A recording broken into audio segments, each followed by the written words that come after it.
আসসালামু আলাইকুম।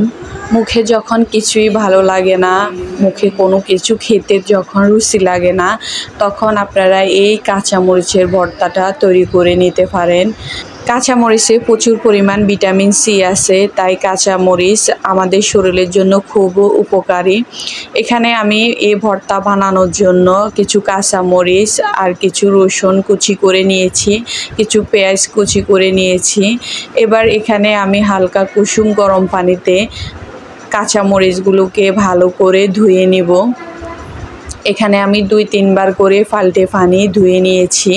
এরপর কাঁচামরিচগুলোকে আমি মাঝখান দিয়ে ফালি করে নেব, এতে করে তেল চটকে আসবে না। তেল চটকে এভাবে অ্যাক্সিডেন্টও হতে পারে, তাই আমি এখানে মাঝখান থেকে ফালি করে নিয়েছি, এতে করে তেল চটকে আসবে না। এরপর আমি একটি ফ্রাই প্যানে পরিমাণ মতো সরিষার তেল দিচ্ছি। খুবই সামান্য পরিমাণ সরিষার তেল দিলে হবে। তেলগুলো গরম হওয়া পর্যন্ত অপেক্ষা করব। তেলগুলো গরম হয়ে আসলে এর মধ্যে আমি কাঁচামরিচগুলা দিয়ে দিব। সমস্ত কাঁচামরিচগুলো দিয়ে ভালো করে নেড়ে চেড়ে দিব। আর আমি ঢাকনা দিয়ে দিব যেন ভালো করে কাঁচামরিচগুলো নরম হয়ে আসে। বেশি ভাজা যাবে না, হালকা নরম হয়ে আসা পর্যন্ত ভেজে নিতে হবে। আমি একবার নেড়ে চেড়ে ঢাকনা দিয়ে রেখেছি, আবারও নেড়ে চেড়ে ঢাকনা দিয়ে রাখবো। আর মিডিয়াম আঁচে মরিচগুলা ভেজে নেব। মরিচগুলা ভাজা হয়ে গেলে এখানে আমি মরিচগুলোকে উঠিয়ে নেব। একই তেলের মধ্যে রসুনগুলো বাদামি কালার হওয়া পর্যন্ত ভেজে নেব। এতে করে রসুনের খুব সুন্দর একটা ফ্লেভার আসে, আর ভর্তাটা খেতেও অনেক বেশি ভালো লাগে।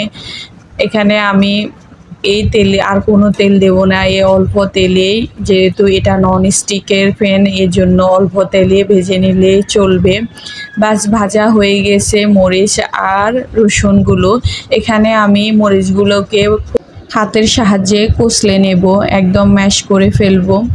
এই কাজটা নতুন গৃহিণী হলে খালি হাতে করতে যাবেন না, এতে করে হাত জ্বলার সম্ভাবনা আছে। গ্লাভস পরে তারপর এই কাজটা করতে পারেন। এরপর আমি এরপর রসুন আর মরিচগুলোকে ভালো করে ম্যাশ করে নেব। এবার সমস্ত পেঁয়াজ, রসুন আর এখানে আমি কিছু ধনিয়া পাতাও দিয়েছি, সবগুলো উপকরণ ভালো করে কষলে নেব। এখানে আমি কাঁচা পেঁয়াজ ব্যবহার করেছি, আপনারা চাইলে পেঁয়াজগুলোকে হালকা ভেজে নিতে পারেন, এতে করে খুব ভালো হবে। আর আমার কাছে কাঁচা পেঁয়াজটাই অনেক বেশি ভালো লাগে। এরপর আমি এখানে সরিষার তেল দিয়ে ভালো করে আবারও কষলে নেব। বাস তৈরি হয়ে গেল খুবই সুস্বাদু কাঁচা মরিচের ভর্তা। এটা গরম ভাতের সাথে খেতে অসম্ভব ভালো লাগে। সবাই ট্রাই করে দেখবেন, আর কেমন হয়েছে অবশ্যই কমেন্ট বক্সে জানাবেন। সবাই ভালো থাকবেন। আল্লাহ হাফেজ।